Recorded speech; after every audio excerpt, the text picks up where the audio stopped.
بسم اللہ الرحمن الرحیم باب قصۃ دوس و طفیل بن عمرو الدوسی۔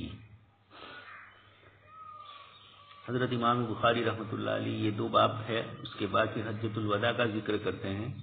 یہ سب جو وفود آپ صلی اللہ علیہ وسلم کی خدمت اقدس میں سن 9 ہجری میں آئے، ان کے سلسلے کے مختلف بنو تمیم اور وفد عبد القیس، اس طرح کے بہت سارے قبائل کے متعلق آپ سن چکے ہیں۔ یہاں سے حضرت طفیل بن عمرو دوسی رضی اللہ تعالیٰ عنہ، جو یمن میں یہ قبیلہ بڑا مشہور تھا، یہ سب سے پہلے اسلام لانے والے ہیں۔ ان کا قریش کے ساتھ بہت قریبی تعلق تھا، تو اتفاق سے ایک مرتبہ مکہ مکرمہ ہجرت سے پہلے یہ پہنچے۔ قریش کے کچھ لوگوں نے ان سے کہا کہ آج کل ہمارے یہاں ایک شخص نے نبوت کا دعویٰ کیا ہے اور انہوں نے لوگوں کو فتنے میں ڈالا ہے، عجیب و غریب قسم کی چیزیں کہی۔ ان کا کلام بڑا ساحرانہ اور جادوگرانہ ہے، اور باپ بیٹے اور ماں بیٹی میں جدا انہوں نے کر دی ہے، اس طرح کی باتیں انہوں نے کہی۔ حضرت طفیل بن عمرو دوسی رضی اللہ تعالیٰ عنہ تھوڑے گھبرا گئے، تو انہوں نے اپنے کان کے اندر روئی ڈال دی کہ کسی طرح آپ صلی اللہ علیہ وسلم کو کوئی بات ان کے کان میں نہ پڑے۔ لیکن اللہ تبارک و تعالیٰ کی طرف سے تقدیری طور پر منظور ہی تھا۔ ایک دن صبح یہ حضرت طفیل رضی اللہ تعالیٰ عنہ خانہ کعبہ میں گئے، دیکھا کہ آپ صلی اللہ علیہ وسلم وہاں قرآن شریف پڑھ رہے ہیں، تو قرآن شریف کی تلاوت انہوں نے سنی تو ان کی عقل نے، پہلے تو انہوں نے اپنے دل میں سوچا کہ نہ سنوں، لیکن اس کے بعد ان کے دل میں ایک خیال آیا کہ میں بھی تو عقل اور سمجھ رکھتا ہوں، اچھے برے کی تمیز میں بھی کر سکتا ہوں، چنانچہ سن تو لوں وہ کیا پڑھ رہے ہیں۔ جب حضرت طفیل بن عمرو کو اللہ پاک نے یہ قرآن سنا دیا تو اتنے متاثر ہوئے کہ آپ صلی اللہ علیہ وسلم کے فارغ ہونے کے بعد گھر تشریف لائے، تو حضرت طفیل بھی حضور کے گھر پہنچے اور پورا واقعہ سنانے کے بعد عرض کیا، تو آپ صلی اللہ علیہ وسلم نے ان کو دین اسلام سکھلایا اور اس قبیلے دوست کی طرف ان کو اسلام کی دعوت کے لیے بھیجا۔ کچھ روایتوں میں ہے کہ انہوں نے آپ صلی اللہ علیہ وسلم سے یہ بھی عرض کیا کہ مجھے کوئی نشانی بتلا دیجیے، تو آپ صلی اللہ علیہ وسلم نے فرمایا کہ اللہم نور لہ، اللہ پاک ان کو نور عطا فرمائیے۔ چنانچہ ان کی آنکھوں کے درمیان اللہ پاک نے ایک نور عطا فرمایا، لیکن پھر انہوں نے دعا کی کہ یہ نور اللہ پاک کی طرف سے ایک علامت ہے آپ صلی اللہ علیہ وسلم کی نبوت کی، لیکن ایسا نہ ہو کہ لوگ یہ سمجھے کہ ان کو سفیدی کی بیماری یا مسئلہ ان کے بدن میں ہو چکا ہے، تبدیلی ہو چکی ہے کچھ۔ تو پھر اللہ تبارک تعالیٰ سے آپ نے دعا کی اور وہ پھر ان کے وہ نور اللہ تبارک تعالیٰ نے ان سے ہٹا لیا، اور پھر وہ ان کے بدن کے دوسرے حصے کی طرف منتقل ہوا اور رات میں چراغ کی طرح روشن رہتا تھا۔ اسی لیے ہمارے محشی حضرت مولانا احمد علی سہارنپوری رحمۃ اللہ علیہ نے لکھا بھی ہے کہ ان کو جو پکارا جاتا تھا اس میں ان کے لیے طفیل بن عمرو دوسی رضی اللہ تعالیٰ عنہ کو طفیل بھی کہتے تھے، اور اسی طریقے سے ان کے ساتھ نور کی بنیاد پر ان کو ذن نور کہا جاتا تھا، نور والے۔ آگے قصہ یہ ہے کہ اس کے بعد حضرت طفیل بن عمرو رضی اللہ تعالیٰ عنہ کو آپ صلی اللہ علیہ وسلم نے فرمایا کہ اپنے قبیلے میں جائیے اور اسلام کی دعوت دیجیے۔ انہوں نے وہاں لوگوں کو دعوت دی، لیکن لوگوں نے آپ کی بات کو سننے سے انکار کر دیا۔ یہ پہلا موقع تھا جب آپ کو یہ واقعہ پیش آیا، تو اس کے بعد یہ آپ صلی اللہ علیہ وسلم کی خدمت میں حاضر ہوئے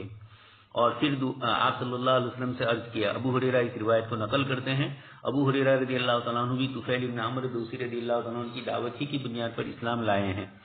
تو ابو ہریرہ فرماتے ہیں کہ طفیل بن عمرو نے حضور کی خدمت میں آ کر عرض کیا کہ ان دوسا قد ہلکت، قبیلے دوس کو میں نے اسلام کی دعوت دی، دین کی دعوت دی، لیکن وہ ہلاک ہو گئے، اور اس کی وضاحت بھی کی، عصت و ابت، انہوں نے میری بات نہیں سنی اور انکار کر دیا۔ آپ اللہ پاک سے ان کے لیے بد دعا کیجیے۔ انہوں نے بد دعا کا کہا، آپ صلی اللہ علیہ وسلم نے دعا فرمائی اللہم اہد دوسا واتی بہم، کہ اللہ پاک قبیلے دوست کو آپ ہدایت دیجیے اور ان کا اسلام پختہ کرتے ہوئے اسلام کے ساتھ ان کو میرے پاس بھیجیے۔ یہ حضرت طفیل نے تو وہ بد دعا کرنے کا کہا تھا، اس لیے کہ وہ مایوس ہو چکے تھے اپنی قوم سے، اور جلد بازی سے پھر اس کے بعد انہوں نے فوراً یہ بھی کر دیا۔ نبی کی جو فراست اور نبی کی سمجھ اور نبی کا جو برد ہوتا ہے، برد باری ہوتی ہے، حلم ہوتا ہے، ہمارا علم وہ نہیں ہوتا ہے۔ اللہ کے نبی علیہ الصلوۃ والسلام اس قسم کی چیزوں کو اہمیت نہیں دیتے ہیں۔ حضور نے بد دعا کے بجائے دعا فرمائی، اور یہ فرمایا، اس کا اثر یہ ہوا کہ آپ صلی اللہ علیہ وسلم کی اس دعا کے نتیجے کے اندر 70 یا 80 آدمی آپ صلی اللہ علیہ وسلم کی خدمت میں حاضر ہوئے، اور یہ وفد سن 7 ہجری میں آیا تھا۔ یہ اس وفد کے آنے سے پہلے کا واقعہ ہے، جس میں حضرت طفیل ابن عمرو دوسی رضی اللہ تعالیٰ عنہ پریشان ہو چکے تھے اور انہوں نے آپ صلی اللہ علیہ وسلم سے یہ دعا کروائی تھی۔ اس کے بعد والی روایت میں ہے لما قدمت علی النبی صلی اللہ علیہ وسلم قلت فی الطریق۔ ابو ہریرہ اپنے اسلام کا واقعہ ذکر کر رہے ہیں۔ امام بخاری رحمۃ اللہ علیہ جب قبیلے دوس کا ذکر کرتے ہیں تو اس قبیلے کے طفیل ابن عمرو دوسی رضی اللہ تعالیٰ عنہ کو ایک بڑا مقام حاصل ہے، تو حدیث شریف کے باب میں ابو ہریرہ رضی اللہ تعالیٰ عنہ کو بھی اللہ پاک نے بڑا واقعی حصہ عطا فرمایا تھا۔ تو ابو ہریرہ اسلام لانے اس وقت کا ان کا قصہ بھی ذکر کر رہے ہیں۔ ابو ہریرہ فرماتے ہیں لما قدمت علی النبی صلی اللہ علیہ وسلم، جب میں آپ صلی اللہ علیہ وسلم کی خدمت میں اسلام قبول کرنے کے لیے مدینہ منورہ آ رہا تھا تو راستے کے اندر میں نے کچھ اشعار پڑھے، اس کو ذکر کیا جاتا ہے یا لیلۃ من طولھا وعنائھا، اے رات اگر سے تو بہت لمبی ہے اور تکلیف اور مشقت والی ہے، علی انہا من دارۃ الکفر نجت، لیکن اتنا فائدہ ہے کہ اس آگ نے اس لمبے سفر نے مجھے دار الکفر سے نجات دے دی، تو نے مجھے کفر کی جگہ سے نجات دے کر اسلام کی جگہ پر پہنچایا۔ یہ ابو ہریرہ رضی اللہ تعالیٰ عنہ کے اشعار ہے جو بتلاتے ہیں کہ سفر میں بڑی مشقتیں اور صعوبتیں آپ کو برداشت کرنی پڑی اور پھر اس کے بعد مدینہ منورہ پہنچ رہے ہیں۔ وہ ابق غلام اللہ کی طریق، یہ بھی ہوا راستے کے اندر آپ کا غلام تھا وہ بھی بھاگ گیا۔ جب میں حضور صلی اللہ علیہ وسلم کی خدمت میں آیا میں نے آپ سے بیعت کی، بیعت اسلام، فبینا انا عنده، میں حضور کے پاس ہی بیٹھا ہوا تھا کہ اطلع الغلام، کہ اچانک وہ غلام آ گیا۔ آپ صلی اللہ علیہ وسلم نے مجھ سے فرمایا کہ ابو ہریرہ یہ تمہارا غلام ہے، تو ابو ہریرہ نے فرمایا ہوا لوجہ اللہ، میں نے اس کو لوجہ اللہ یعنی میں نے اس کو آزاد کر دیا۔ دوسرا نسخہ ہے ہوا حر لوجہ اللہ، لیکن یہ صحیح نہیں ہے، صحیح یہی عبارت ہے ہوا لوجہ اللہ۔ اس روایت کو امام بخاری رحمۃ اللہ علیہ نے کتاب العتق کے اندر ذکر کی اور اس میں ہوا حر کا لفظ نہیں ہے، خیر لیکن مفہوم تو وہی ہے لوجہ اللہ سے۔ یہاں تو صرف لفظ کے راوی کے ذکر کرنے نہ کرنے پر گفتگو ہو رہی، مفاہیم تو وہی ہے۔ تو ابو ہریرہ رضی اللہ تعالیٰ عنہ کو راستے میں تکلیف اور مشقتیں ہوئی، لیکن مدینہ منورہ کی حاضری کا شرف اور اس کی جو خوشی تھی اس کی بنیاد پر آپ فرماتے ہیں کہ اتنا بڑا کارنامہ ہوا کہ مجھے کفر سے ایمان کی طرف لے لیا اور کفر سے مجھے نجات دی اور ایمان کی توفیق ملی۔ ابو ہریرہ نے اس کے بعد وہ غلام بھی اللہ کے لیے آزاد کر دیا ہے۔ باب قصۃ وفد تیین و حدیث عدی بن حاتم، اسی طریقے سے ایک اور وفد قبیلے بنو طے کا عدی بن حاتم رضی اللہ تعالیٰ عنہ، یہ وفد آپ صلی اللہ علیہ وسلم کی خدمت میں آیا ہے اور حضرت عدی بن حاتم کی حاضری آپ کی خدمت میں اس کے بعد ہوئی ہے۔ عدی بن حاتم تو سن 9 یا 10 ہجری میں آپ نے اسلام قبول کیا۔ حاتم طائی کے صاحبزادے ہیں اور ان کی بہن کا قصہ بوستان وغیرہ میں آپ سن چکے ہوں گے، شیخ سعدی رحمۃ اللہ علیہ نے اس کو ذکر کیا۔ بہن نے کہا کہ حضور آپ مجھے آزاد کر رہے ہیں تو میرے قبیلے کی عورتیں اور بچے، تو آپ صلی اللہ علیہ وسلم نے ان کو بھی آزاد کیا تھا۔ تو حضرت عدی بن حاتم رضی اللہ تعالیٰ عنہ اپنا ایک قصہ نقل کرتے ہیں۔ حضرت عمر رضی اللہ تعالیٰ عنہ کی دور خلافت میں جو پیش آیا، یہ تو اسلام لا چکے تھے، قبیلے کے سردار تھے۔ اب جب حضرت عمر رضی اللہ تعالیٰ عنہ کی دور خلافت میں آپ لوگ اپنے وفد کے ساتھ ان کے یہاں پہنچے، یہ وفد وہ نہیں ہے جو حضور کی خدمت میں پہنچا، یہ وفد حضرت عدی بن حاتم نے تو سن 9 یا 10 ہجری میں اسلام قبول کیا، اس لیے یہ وفد جو آیا تھا شاید پہلے جو وفد آیا تھا اس کا ذکر مقصود نہیں ہے یہاں۔ حضرت عدی بن حاتم دوسرے وفد میں جس میں آپ حضرت عمر کی خدمت میں حاضر ہوئے اس کو ذکر کر رہے ہیں، لیکن یہ آئے کب؟ جبکہ اللہ پاک نے اسلام کی توفیق دی، اس لیے اشارہ یہ ہے کہ پہلے ایک وفد آ چکا تھا اور حضرت عدی بن حاتم رضی اللہ تعالیٰ عنہ بعد میں آئے، اور اب یہ جو ذکر کر رہے ہیں یہ اس وفد کا ذکر کر رہے ہیں جس میں یہ اپنے قبیلے کے کچھ حضرات کے ساتھ حضرت عمر کی خدمت میں آئے۔ تو آپ صلی اللہ علیہ وسلم کی دنیا سے تشریف لے جانے کے بعد والے واقعے کو ذکر کر رہے ہیں، لیکن امام بخاری رحمۃ اللہ علیہ نے وفود میں اس لیے ذکر کیا کہ عدی بن حاتم سے پہلے قبیلے طے کا وفد آ چکا تھا۔ خیر، تو حضرت عمرو بن حریث فرماتے ہیں عدی بن حاتم رضی اللہ تعالیٰ عنہ سے فرماتے ہیں اتینا عمر فی وفد، ہم حضرت عمر رضی اللہ تعالیٰ عنہ کی خدمت میں ایک وفد کی شکل میں یعنی چند افراد کے ساتھ آئے، فجعل یدعو رجلا رجلا، حضرت عمر رضی اللہ تعالیٰ عنہ ہر ایک کو اس کا نام لے کر پکارتے تھے، لیکن جب حضرت عدی بن حاتم ملاقات کے لیے آ رہے تھے تو آپ کو نہیں بلایا آپ کے نام سے، وہی سمیہم ان کا نام بھی لے رہے تھے۔ فقلت اما تعرفنی امیر المؤمنین، تو میں نے حضرت عمر رضی اللہ تعالیٰ عنہ سے کہا کہ کیا آپ مجھے نہیں پہچانتے ہیں؟ حضرت عمر رضی اللہ تعالیٰ عنہ ان کو پہچانتے تھے، اس لیے ان کے نام کی ضرورت محسوس نہیں کی، اور دوسرے لوگوں کو پہلی ملاقات ہو رہی ہے یا ان کا نام حضرت عمر تک پہنچا ہوگا، اس نسبت سے آپ ان کا نام لے رہے ہیں۔ جب حضرت عدی بن حاتم نے یہ کہا کہ آپ مجھے نہیں پہچانتے ہیں، اس کے جواب میں حضرت عمر رضی اللہ تعالیٰ عنہ نے چند جملے فرمائے اسلم اذا کفروا، آپ نے اس وقت اسلام قبول کیا جبکہ آپ کے قبیلے کے کچھ لوگ مرتد ہو چکے تھے اور مسیلمہ کذاب پر ایمان لا چکے تھے، یعنی اس کے جھوٹی نبوت کے اوپر ایمان لائے تھے۔ حضرت عدی بن حاتم رضی اللہ تعالیٰ عنہ نے اس وقت بھی اسلام کو مضبوطی سے پکڑا تھا، اور جو لوگ ان کے اطراف میں تھے اور ان کے زیر اثر تھے ان تمام حضرات کو بھی آپ نے اس کے اوپر ایمان لانے سے روک دیا تھا۔ تو حضرت عمر کا اشارہ ہے کہ میں آپ کو جانتا ہوں، اسلم اذ کفروا، آپ کا اسلام پہلے ہے، اور جب یہ لوگ کفر کر رہے تھے اس وقت بھی آپ اپنے اسلام پر برقرار رہے، مسیلمہ کذاب کی جھوٹی نبوت کا آپ نے اقرار نہیں کیا تھا۔ وَأَقْبَلْتَ إِذْ أَدْبَرُوا، اسی کی وضاحت ہو رہی، اور آپ متوجہ ہوئے جبکہ لوگوں نے پشت دکھلائی، جب یہ لوگ اس طریقے سے اس شکل کے اندر گئے اور مسیلمہ کے ساتھ ہو گئے تب بھی آپ نے اسلام ہی کے اوپر توجہ کی۔ وَوَفَيْتَ إِذْ غَدَرُوا، انہوں نے جب غداری کی اس وقت آپ نے وفا کا لحاظ رکھا، یعنی آپ نے کسی اور جھوٹے نبی کی دعوت کو قبول نہیں کیا۔ وَعَرَفْتَ إِذْ أَنكَرُوا، سب کا ایک ہی مفہوم ہے، اور آپ نے جان لیا جبکہ انہوں نے انکار کیا۔ حضرت عمر رضی اللہ تعالیٰ عنہ نے اتنے جملے فرمائے کہ حضرت عدی بن حاتم بہت خوش ہو گئے، اور آپ نے فرمایا فَلَا أُبَالِي إِذًا،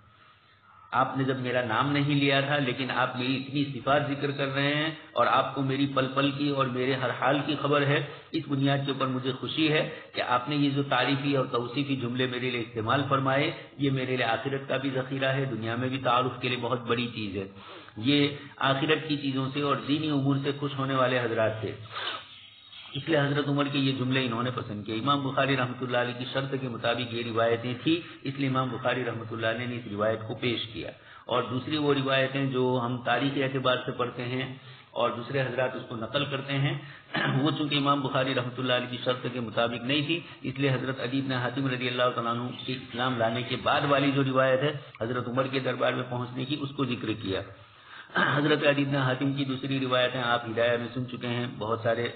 شکار کے جو مسائل آئے مشکات کے اندر بھی یہ روایتیں حضرت عدی بن حاتم کی آتی ہے کہ حضرت عدی بن حاتم رضی اللہ تعالیٰ عنہ نے آپ صلی اللہ علیہ وسلم سے اتنے سوالات کیے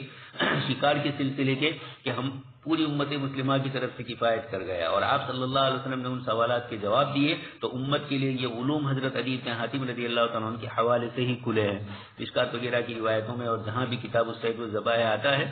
وہاں حضرت عدی بن حاتم رضی اللہ تعالیٰ عنہ کی وہ ساری روایتیں آتی ہے۔ یہ اسلام لانے سے پہلے نصرانی تھے، اور پھر اس کے بعد اسلام لے آئے، عراق کی فتح میں بھی شریک ہوئے، اور جنگ صفین میں بھی حضرت علی رضی اللہ تعالیٰ عنہ کے ساتھ تھے۔ 120 سال یا کچھ لوگوں نے اس سے بھی زائد عمر آپ کی بتلائی۔ باب حجۃ الوداع، حاتم طائی کی بھی آپ صلی اللہ علیہ وسلم نے تعریف کی، جب ان کی بیٹی نے آپ کو کہا کہ میں فلانے کی بیٹی ہوں تو آپ صلی اللہ علیہ وسلم نے ان کو آزاد کروایا، ان کے والد کی تعریف فرمائی، سخاوتیں عربوں کی گتھی میں پڑی ہوئی تھی۔ باب حجۃ الوداع، امام بخاری رحمۃ اللہ علیہ نے وفود کا ذکر شروع کیا تھا، اور اب یہاں وفود ختم ہو رہے ہیں، حجۃ الوداع پر یہ بتلانا ہے، اس لیے آگے غزوہ تبوک کا ذکر بعد میں کریں گے۔ حالانکہ غزوہ تبوک سن 9 ہجری میں پیش آیا، اور حجۃ الوداع تو سن 11 ہجری کے اندر آپ صلی اللہ علیہ وسلم یعنی سن 10 ہجری میں اخیر میں آپ تشریف لے گئے۔ اسلامی سال تو ذی الحجہ پر ختم ہوتا ہے، اور وہی حجۃ الوداع کا مہینہ تھا، تو آپ صلی اللہ علیہ وسلم گویا سن 10 ہجری میں حجۃ الوداع فرما رہے ہیں۔ اور امام بخاری رحمۃ اللہ علیہ وفود کا سلسلہ جو عدی بن حاتم وغیرہ کا ذکر کیا، اور بھی بہت سارے وفود ہیں، لیکن امام بخاری اپنی شرطوں کے مطابق جو روایتیں ہیں اس کو لاتے ہیں، یا کبھی کبھار یہ کرتے ہیں کہ کتاب طویل نہ ہو جائے، اس کے لیے تمام صحیح روایتوں کو آپ نے اپنی کتاب میں جگہ نہیں دی ہے، اس کی وضاحت امام بخاری کر چکے ہیں۔ تو آپ نے اپنی شرطوں کے مطابق جو روایتیں تھیں یا جن روایتوں کو ذکر کرنا آپ کو مقصود تھا ان کو یہاں انہوں نے ذکر کیا۔ اب اس کے بعد سے حجۃ الوداع کا ذکر ہو رہا ہے، یہ بھی کر سکتے تھے کہ حجۃ الوداع کا ذکر ابھی نہ کرتے، اس کے بعد تبوک کا ذکر کرتے، اور پھر تبوک کے بعد حجۃ الوداع کا ذکر کرتے، لیکن اس سے یہ محسوس نہیں ہوتا کہ وفود کا جو سلسلہ شروع ہوا تھا یہ کب ختم ہوا اس کا پتہ نہیں چلتا، اس لیے وفود کے تذکرے کو یہاں ختم کرتے ہوئے باب حجۃ الوداع کی عبارت عنوان ذکر کر دیا۔ سن 9 ہجری میں یہ سارے واقعات پیش آئے تھے، اور حجۃ الوداع سن 10 ہجری میں ہے، تو عام الوفود سن 9 ہجری کو ہی کہا گیا ہے۔ یہ الگ بات ہے کہ سن 10 ہجری میں بھی کچھ لوگ آئے ہوں گے، لیکن چونکہ 9 ہجری سے سلسلہ شروع ہوا اور لمبا رہا اور وہ حجۃ الوداع پر ختم ہوا. امام بخاری رحمۃ اللہ علیہ اس اعتبار سے یہاں حجۃ الوداع کو ذکر کر رہے ہیں. پہلے بھی آپ سن چکے ہیں امام بخاری رحمۃ اللہ علیہ اپنی کتاب میں ترتیب کو ملحوظ رکھنا ضروری نہیں سمجھتے ہیں جو ترتیب دیگر حضرات نے تاریخ اور سنین کے اعتبار سے مغازی میں ذکر کی ہے. کہیں ذکر بھی کرتے ہیں اختلاف کی طرف اشارہ کرنے کے لیے. کل بھی کہہ چکا ہوں بڑا متیقظ ذہن تھا، اس لیے فکر و نظر آپ کی بہت وسیع و عریض تھی، اس لیے آپ مختلف زاویوں سے سوچتے ہیں. حضرت شاہ ولی اللہ رحمۃ اللہ علیہ کے سلسلے میں گفتگو کرتے ہوئے حضرت مولانا علی میاں صاحب نے تاریخ دعوت و عظیمت میں ذکر کیا ہے کہ ہم لوگوں نے بھی شرح وقایہ پڑھی اور شاہ ولی اللہ رحمۃ اللہ علیہ نے بھی شرح وقایہ پڑھی. آپ کا پورا درس اور آپ کا جو آپ کا درس نظامی کیا تھا وہ ہم نے کتاب میں بھی ذکر کر دیا ہے. آپ کے والد محترم نے آپ کو جو پڑھایا وہ. تو مولانا علی میاں ندوی رحمۃ اللہ علیہ کا فرمانا تھا کہ ہم لوگوں نے بھی شرح وقایہ ہدایہ وغیرہ فقہ کی کتابیں پڑھی، لیکن جب حجت اللہ البالغہ پڑھتے ہیں اور دوسری کتابیں آپ کی پڑھتے ہیں تو پتہ چلتا ہے کہ آپ کا فکر ہم سے بہت آگے تھا. تو اللہ پاک کبھی ابقری شخصیتیں بیچتے ہیں اور وہ اس طریقے سے امام بخاری رحمۃ اللہ علیہ بھی انہی ابقری شخصیات میں سے ہے. اس لیے امام بخاری رحمۃ اللہ علیہ مسلسل سوچتے رہتے تھے. جب مسلسل سوچتے ہیں اور کوئی آدمی اس طریقے کا ہوتا ہے تو وہ باتیں نہیں کرتا ہے جو عام مقررین یا عام مدرسین کرتے ہیں. اس کی باتیں تھوڑی اونچی ہوتی ہے، فکر اس کا اونچا ہے، بلند ہے، تو وہ باتیں کرنے سے یہ سمجھتے ہیں کہ یہ تو ان کو معلوم ہی ہے، میں ان کی معلومات میں دوسرا ایسا اضافہ کروں جو اب تک ان کو معلوم نہیں ہے، عام متن کتابوں میں نہیں ہوتا ہے. تو شاہ ولی اللہ رحمۃ اللہ علیہ کی یہی وہ چیز تھی، وہی خصوصیات تھی. امام بخاری رحمۃ اللہ علیہ بھی اس خصوصیت سے اللہ پاک نے ان کو نوازا تھا. اس لیے اپنی کتاب کی ترتیب میں اپنے واقعات کو ذکر کرتے ہوئے کتنی مرادیں امام بخاری کی ہوگی یا کیا سوچ ہوگی ہر جگہ پر محسوس نہیں ہوتا، لیکن جمہور سے الگ ہٹ کر جب وہ کوئی دوسری چیز ذکر کرتے ہیں تو یقیناً وہاں ان کے پیش نظر اور بھی کوئی چیز ہوتی ہے. آگے جب یہ غزوہ تبوک کا ذکر آئے گا اس موقع پر بھی بات کی جائے گی. آپ صلی اللہ علیہ وسلم نے حجۃ الوداع حج کی تیاری ماہ ذی القعدہ سے شروع فرما دی تھی اور 25 ذی القعدہ سنیچر کے روز آپ صلی اللہ علیہ وسلم نے کچھ روایتوں میں 24 ذی القعدہ ہے، لیکن حضرت شیخ رحمۃ اللہ علیہ نے حجۃ الوداع پورا رسالہ ہی لکھا ہے اور بہت تفصیل سے اس کے اندر یہ مسائل ذکر کیے ہیں حج کے سلسلے کے، اور آپ صلی اللہ علیہ وسلم کے ان واقعات کو بھی ذکر کیا. اسی سلسلے میں یہ بھی آتا ہے کہ مدینہ منورہ سے آپ سنیچر کے روز روانہ ہوئے. ظہر کی نماز مدینہ منورہ پڑھنے کے بعد تمام ازواج مطہرات حضرت فاطمہ رضی اللہ تعالیٰ عنہا بھی آپ کے سفر میں ساتھ تھی. صحابہ کی تعداد کے سلسلے میں الگ الگ اقوال ہے. کچھ لوگوں نے حجۃ الوداع کے موقع پر 1,24,000 کی تعداد ذکر کی ہے، لیکن حضرت شیخ یونس صاحب دامت برکت رحمۃ اللہ علیہ نے فرمایا کہ امام نبوی رحمۃ اللہ علیہ نے شرح مہذب میں حجۃ الوداع میں شرکت کرنے والوں کی تعداد 1,24,000 بتلائی ہے، لیکن حقیقت میں مولانا فرماتے ہیں کہ امام نبوی رحمۃ اللہ علیہ سے نقل میں غلطی ہوئی اور انہی پر اعتماد کرتے ہوئے مشکات کے شعبہ حضرات نے بھی 1,24,000 کا قول نقل کیا. امام نبوی نے یہ قول ابو زرع رازی رحمۃ اللہ علیہ سے نقل کیا اور ابو زرع رازی نے 1,24,000 کی تعداد نہیں بتلائی بلکہ 40,000 کی تعداد بتلائی ہے. خیر، تو اتنی بات ضرور ہے کہ بہت بڑا مجمع آپ صلی اللہ علیہ وسلم کے ساتھ تھا. جو صحابہ تبوک میں تھے ان کی تعداد کے سلسلے میں بھی اختلاف ہے، وہاں کے تبوک کا ذکر آئے گا تب بتلایا جائے گا، اور تبوک سے زیادہ حجۃ الوداع میں تھا، لیکن پھر بعد میں بھی لوگ ایمان لائے تھے تبوک کے بعد. تو آپ صلی اللہ علیہ وسلم جب حج کے لیے تشریف لے گئے تو ایک بہت بڑا مجمع آپ صلی اللہ علیہ وسلم کے ساتھ تھا، اس لیے 40,000 پر تو محدثین کا اتفاق ہے اور 1,24,000 کے سلسلے میں اختلاف ہے، لیکن اتنا ضرور ہے. اسی طریقے سے ابن الصلاح رحمۃ اللہ علیہ نے اپنی کتاب مقدمہ ابن الصلاح کے اندر اور مقدمہ علوم الحدیث جس کو کہا جاتا ہے، ابو زرع رازی رحمۃ اللہ علیہ کا پورا قول نقل کیا. اس میں صراحت اس بات کی کہ حجۃ الوداع کے موقع پر آپ صلی اللہ علیہ وسلم کے ساتھ 40,000 اور غزوہ تبوک کے موقع پر 70,000 اور وفات کے وقت 1,24,000 صحابہ تھے. یہ اس طرح کی بات نقل کی، لیکن کچھ حضرات نے اس پر بھی الگ الگ اپنی اپنی رائے قائم فرمائی ہے.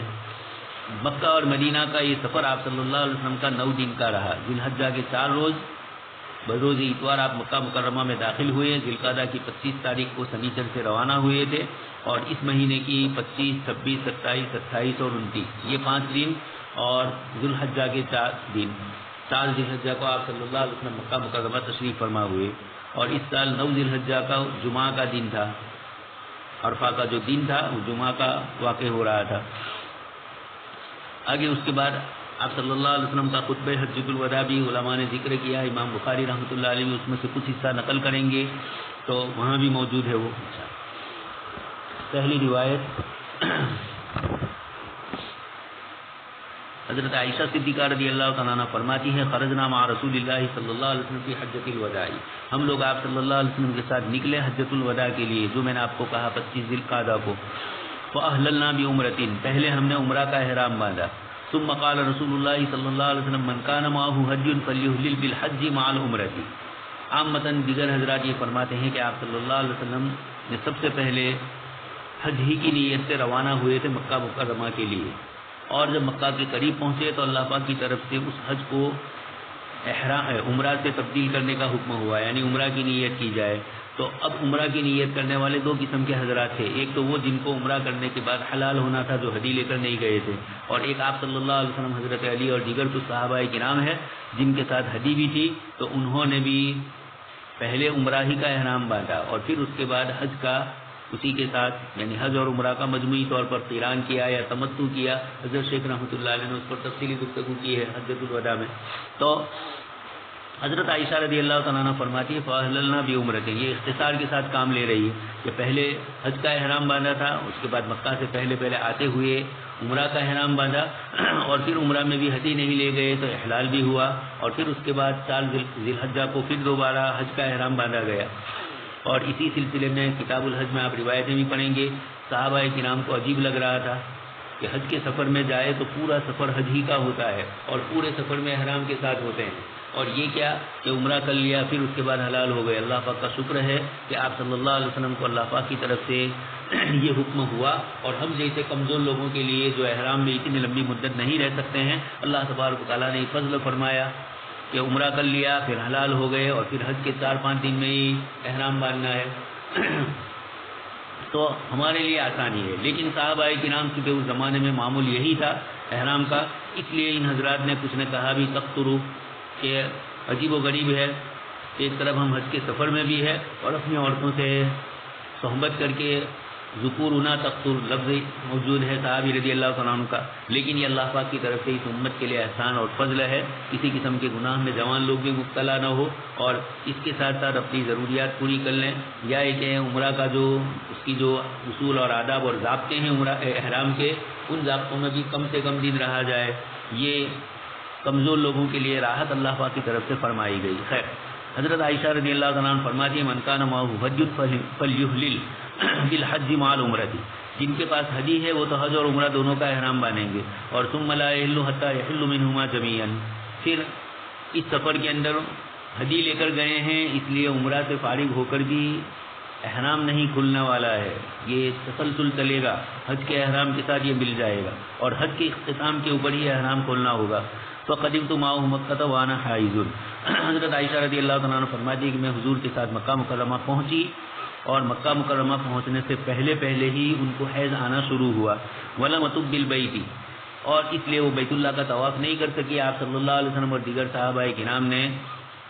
یہ عمرہ کر لیا، حضرت عائشہ رضی اللہ تعالیٰ عنہ عمرہ کر نہیں سکتی تھی اس لیے کہ بیت اللہ میں جانا ہے، اور بیت اللہ مسجد کے حکم میں، اور حائضہ عورت مسجد میں جا نہیں سکتی تھی، ولا بین الصفا والمروہ، صفا مروہ کی صحیح بھی اس کے تابع ہے، اس لیے عمرہ کے یہ دونوں ارکان ادا نہیں ہو سکے۔ فشکوت الی رسول اللہ صلی اللہ علیہ وسلم، جب حج پورا ہوا یا جب بھی آپ نے پیش کیا کہ سب لوگوں نے تو حج بھی کیا اور عمرہ بھی کیا اور میں اکیلی حج والی ہوں، تو آپ صلی اللہ علیہ وسلم نے پھر ان کو ابھی تو یہ فرمایا، یہ جس وقت حیض آیا اس وقت انہوں نے مسئلہ پوچھا، انقضی رأسک، آپ صلی اللہ علیہ وسلم نے فرمایا کہ اپنے تھوڑے بال کاٹ لینا، جو عورتوں کا مسئلہ ہے اس طریقے سے، وم تشیدی، اور کنگھی بھی کر سکتی ہو، وأحلی بالحج ودعی العمرہ، اور پھر جب حج کے دن آئے تو حج کا احرام باندھو اور عمرہ کو چھوڑ دو۔ آپ صلی اللہ علیہ وسلم نے حضرت عائشہ صدیقہ رضی اللہ تعالیٰ عنہ کو یہ فرمایا کہ سر کھول دو، بالوں میں کنگھی کر لو، حج کا احرام پھر بعد میں باندھنا ہے، یہ آپ صلی اللہ علیہ وسلم نے حضرت عائشہ صدیقہ رضی اللہ تعالیٰ عنہ کو فرمایا کہ تم ابھی عمرہ نہیں کر سکتی تو اب اس کے بعد کنگھی وغیرہ کر کے تم اپنے لیے حج کا احرام دوبارہ شروع کر دو۔ تو فعلتم، فلما قضینا الحج، جب ہم نے حج پورا کیا تو آپ صلی اللہ علیہ وسلم نے حضرت عبد الرحمن بن ابی بکر جو ان کے بھائی تھے ان کے ساتھ تنعیم میں بھیجا، وہی مسجد عائشہ، اور فاعتمرت، اور میں نے وہاں سے عمرہ کا احرام باندھا۔ پھر روایتیں آپ سنیں گے کتاب الحج کے اندر کہ آپ صلی اللہ علیہ وسلم نے فرمایا کہ تم لوگ عمرہ کر کے فلانی جگہ آ جاؤ مدینہ منورہ جانے کے راستے پر، چنانچہ آج بھی آپ دیکھ رہے ہیں مسجد عائشہ وہیں پر ہے، تو احرام وہیں سے باندھا، عمرہ کر لیا، اور پھر اس کے بعد عمرہ کر کے حضرت عائشہ رضی اللہ تعالیٰ عنہ حضور تک پہنچ گئی، اور پھر اس کے بعد آپ صلی اللہ علیہ وسلم نے اپنا سفر مدینہ منورہ کا شروع فرمایا۔ فطاف الذین احلوا بالعمرۃ بالبیت وبین الصفا والمروہ، جن لوگوں نے عمرہ کا احرام باندھا تھا انہوں نے بیت اللہ کا طواف بھی کیا اور صفا مروہ کی سعی بھی کی، ثم حلوا، پھر حلال ہو گئے، ثم طافوا طوافا آخر بعد ان رجعوا من مینا، پھر دوسرا طواف کیا انہوں نے مینا سے واپسی کے بعد۔ اما الذین جمعوا الحج والعمرۃ فانہم طافوا طوافا واحدا، اور رہے وہ لوگ جنہوں نے حج عمرہ دونوں کو جمع کیا انہوں نے ایک طواف کیا۔ یہ ایک روایت ہے ایک طواف والی، اور دوسری روایتیں ہیں دونوں طواف الگ کرنے کی مستقل روایتیں آ رہی ہے، اس لیے کہ پہلا طواف تو عمرہ کا تھا اور دوسرا طواف حج کا۔ حضرت عائشہ صدیقہ کے کہنے کا ظاہری حاصل یہ ہے کہ جن لوگوں نے عمرہ کا احرام صرف کیا تھا اور پھر اس کے بعد آپ صلی اللہ علیہ وسلم نے ان کو عمرہ کھولنے کا کہا، اور پھر حج کا احرام حج کے دنوں میں بعد میں آپ نے 8 تاریخ کو شروع کروایا، یہ جو بیچ کے 4 دن ملے، ان 4 دنوں میں جو لوگ اپنے ساتھ حجی نہیں لے گئے تھے وہ حالت احرام میں نہیں رہے، لیکن جن لوگوں نے اپنے ساتھ حجی لی تھی اور جن کی نیتیں حج اور عمرہ دونوں کو جمع کرنے کی تھی تو یقینی بات ہے کہ ان کا تو احرام کھلے گا ہی نہیں، تو ان کا احرام پھر حج کی اختتام پر کھلا۔ لیکن حضرت عائشہ نے جو آگے ذکر کیا کہ طافوا طوافا واحدا، جبکہ دوسری روایت ہے کتاب الحج میں بھی یہ روایت تو آتی ہی ہے لیکن دوسری روایت بھی آتی ہے، اور خود حج کا طریقہ جو آپ صلی اللہ علیہ وسلم نے بتلایا صحابہ کو اس کے اندر یہی فرمایا، یہ حج کا مستقل طواف ہوگا اس لیے کہ وہ طواف زیارت ہے، عمرہ کا مستقل طواف اس لیے کہ وہ عمرہ کا جز ہے، اس لیے عمرہ کا طواف الگ ہوگا اور حج کا طواف الگ ہوگا۔ حضرت ابن عباس رضی اللہ تعالیٰ عنہ کی روایت، اذا طاف بالبیت قال فقد حل، جب بیت اللہ کا طواف کر لیا تو آدمی حلال ہو گیا، یہ ایک جملہ حضرت عبداللہ ابن عباس رضی اللہ تعالیٰ عنہ سے منقول ہے۔ اس کی تشریح کے اندر علماء کرام نے عبداللہ ابن عباس کے اس قول کی توجیہ ذکر کرتے ہوئے مختلف تعویلیں کی ہے، لیکن محدثین کا کہنا ہے کہ چاہے تعویلیں کریں، حقیقی بات یہ ہے کہ عبداللہ ابن عباس رضی اللہ تعالیٰ عنہ کا اختلاف دیگر حضرات سے تھا۔ ان کا کہنا یہ تھا کہ طواف زیارت جب آدمی کر لے گا تو اس کے بعد وہ حلال ہو جاتا ہے، احرام اس کا کھل جائے گا، یعنی احرام کی جو شروط ہے اب اس کا لحاظ کرنا ضروری نہیں، یہ ان کا اپنا مذہب تھا، چاہے صفا مروہ کی سعی نہیں کی ہے اور چاہے حلق نہیں کروایا ہے تب بھی ہے، لیکن جمہور فرماتے کہ نہیں، اس کے بعد سعی بھی ہوگی صفا مروہ کی اور حلق بھی کروانا ہوگا اور اس کے بعد وہ حلال ہونے والا ہے۔ حضرت عبداللہ ابن عباس رضی اللہ تعالیٰ عنہ کی دلیل بھی ذکر کی گئی، فقلت من این قال هذا ابن عباس، شاگرد پوچھ رہے ہیں اپنے استاد سے کہ کس طریقے سے آپ نے یہ جملہ حضرت ابن عباس نے فرمایا، تو فرمایا من قول اللہ تعالی، اللہ پاک کا ارشاد، ثم محلها الى البیت العتیق، پھر اس کے حلال ہونے کی جگہ بیت اللہ ہے، اب طواف کر لیا تو بیت اللہ کا عمل پورا ہوا۔ یہ گویا ابن عباس رضی اللہ تعالیٰ عنہ کا ان کا اپنا قول تھا، اگرچہ ہمارے کچھ محدثین نے من طاف بالبیت فقد حل کا عمومی معنی مراد لیا اور یہ کہا کہ اس سے طواف زیارت مراد ہے، اور حاجی جب طواف زیارت کر لیتا ہے تو حلال ہوتا ہے، لیکن یقینی بات ہے کہ طواف زیارت کا ایک جز اس کے ساتھ لگا ہوا ہے صفا مروہ کی سعی، اور اسی طریقے سے ایک جز اس کے ساتھ حلق کا بھی لگا ہوا ہے یا قصر کا لگا ہے تو اس کے بعد وہ حلال ہوتا ہے۔ اس لیے الفاظ کو عمومی مفہوم دے کر کچھ حضرات نے ابن عباس اور صحابہ کرام اور جمہور امت کا ایک مسلک قرار دینے کی کوشش کی۔ کچھ حضرات نے کہا کہ یہ عمرہ کرنے والے کے متعلق آپ کا فتویٰ ہے کہ عمرہ طواف کے بعد حلال ہو جاتا ہے، صحیح وغیرہ طواف کے تابع ہے، اس لیے مستقل ذکر نہیں کیا،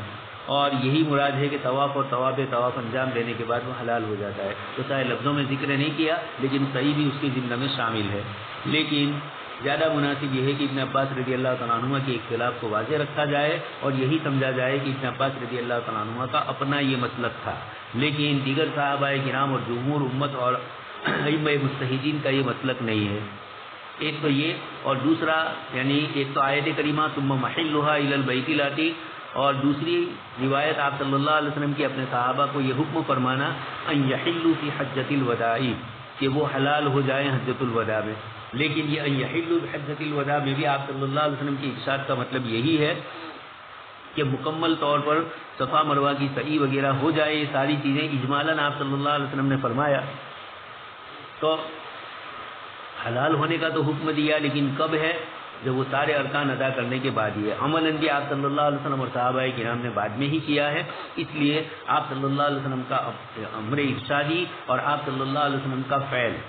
دونوں کی مناسبت اس اعتبار سے ہو جائے گی کہ جو فعل کیا آپ صلی اللہ علیہ وسلم نے وہ حجۃ الوداع کے بعد ان چیزوں کی، یعنی صفا مروہ کی سعی اور حلق قصر کروانے کے بعد ہی آپ نے اور صحابہ کرام نے فرمایا.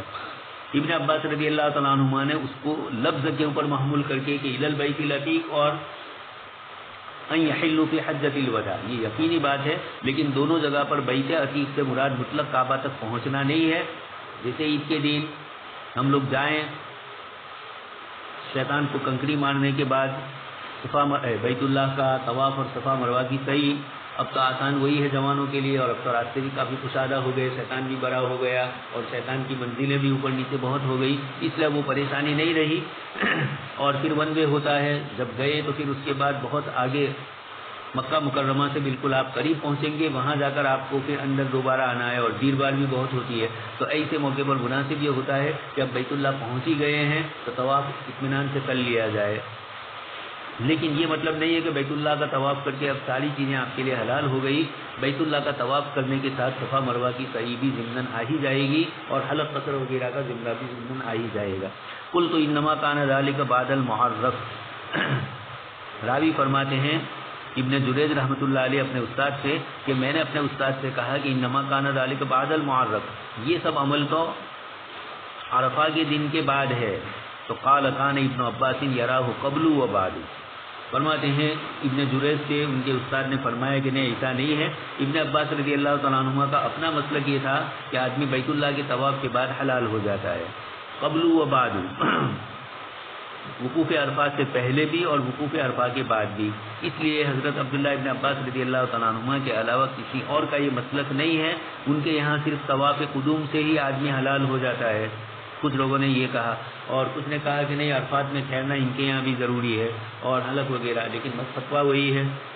ابن عباس نے جس آیت کریمہ سے استدلال کیا تھا اس کا معنی اتنا ہے کہ نحر نہ کرے مگر حرم میں، لیکن یہ تھوڑا بتلایا کہ کب نحر کرنا ہے اور کب نہیں کرنا ہے. بیت عتیق کا لفظ جو کہا گیا یہ تو صرف اس کی نشانی بتلائی گئی اور اس کے لیے مسئلہ بتلایا گیا. اگر احرام سے تحلل ہی یہاں مراد ہوتا تو مناسب تھا کہ صرف ہدی کا جانور حرم تک پہنچ جائے اور آدمی طواف نہ کرے، تب بھی تو محل الی البیت العتیق پایا گیا. تو بغیر طواف کے ہی، جیسے ابن عباس کا مسلک نہیں ہے، ان کا تو مسلک ہے طواف کرنا، اور آیت کے ظاہر سے اگر یہی مراد لینا چاہتے ہیں، یعنی اس کے وقت کو مراد لینا چاہتے ہیں کہ بیت العتیق جب بھی آپ پہنچو فوراً آپ حلال ہو گئے، تو یہ تو مطلب ہی نہیں ہوا. عبادت کی ادائیگی کے لیے ابھی تو آپ وہاں پہنچ رہے ہیں. تو بیت اللہ کی حرمت کا اور حالت احرام کا اس کے لیے رکھا گیا تھا، جانور کو صرف پہنچانے کے لیے رکھا گیا تھا. ہرگز یہ بات نہیں ہے. آدمی کے اپنے عمل کے ساتھ یہ وابستہ ہے اور عمل طواف زیارت پر ہی مکمل ہوتا ہے اور ساتھ میں صفا مروہ کی سعی پر. یہ الگ بات ہے کہ علماء کرام نے گنجائش رکھی کہ اگر آدمی حج کے ان 3 دنوں کے اندر طواف زیارت کرنا اس کے لیے پریشان کن ہو، خاص کر کے بڑی عمر کے لوگ ہو اور بھی پریشانی ہو، گاڑیاں وغیرہ نہیں ملتی ہے یا بھیڑ بھاڑ زیادہ ہوتی ہے ان 2 دنوں میں، تو ایسے موقع پر اگر وہ حج سے پہلے نفلی طواف کی نیت کر کے احرام باندھ لے اور نفلی طواف کرے اور اس میں صفا مروہ کی سعی کرے اور اس سعی میں نیت کر لے حج کی سعی کی، اور پھر حج کے بعد بھیڑ بھاڑ بہت زیادہ ہوتی ہے، وہاں بھی تھکے ہوئے اپنے خیمے میں کمرے جیسی سہولیات وہاں کتنی بھی ہو لیکن نہیں مل سکتی ہے، اور پھر اس کے بعد بڑی عمر کے آدمی ہیں، کمزور ہے، ضعیف ہے، بھیڑ بھاڑ ہے، اور اب وہ وہاں پہنچ رہے ہیں اور اس وقت بیت اللہ کا طواف بھی بھیڑ بھاڑ والا ہوتا ہے اور صفا مروہ کی سعی میں بھی ہجوم ہوتا ہے. تو ایسے موقع پر علماء نے اتنی گنجائش دی ہے کہ نفلی طواف کے اندر صفا مروہ کی سعی کی نیت حج کی صفا مروہ کی ہو سکتی ہے. یہ گنجائش کے درجے میں رکھا ہے. لیکن ابن عباس رضی اللہ تعالیٰ عنہ جو بات فرماتے ہیں وہ دوسری ہے، اس لیے عرفات سے پہلے نہیں، عرفات کے بعد ہی، اور وہ بھی طواف زیارت کے بعد ہی ہوگا. اس لیے کہ محلھا الی البیت العتیق میں بیت عتیق مقصود ہے. بیت عتیق صرف محل یعنی وہاں پہنچنا جانور کا مقصود نہیں ہے. اسی طرح حضور صلی اللہ علیہ وسلم نے صحابہ کرام کو حجۃ الوداع میں حکم دیا، تو اس میں بھی حضرت ابن عباس رضی اللہ تعالیٰ عنہ کی یہ عبارت مختصر ہے آپ صلی اللہ علیہ وسلم نے تو ان حضرات کو فسخ حج الی العمرہ کا حکم دیا تھا. یہ آئے گا کتاب الحج کے اندر. حضرت امام احمد رحمۃ اللہ علیہ اس کے قائل ہے. اور آج بھی اگر کوئی آدمی اس سنت پر عمل کرنے چاہے تو حنابلہ کے یہاں، ہمارے یہاں تو خیر اصل مسئلہ یہی ہے کہ یا تو عمرہ کی نیت کریں گے یا حج اور عمرہ دونوں کی مجموعی نیت کر کے آدمی جائے گا میقات سے. طواف حج تمتع کرے گا، قران کرے گا یا افراد کرے گا.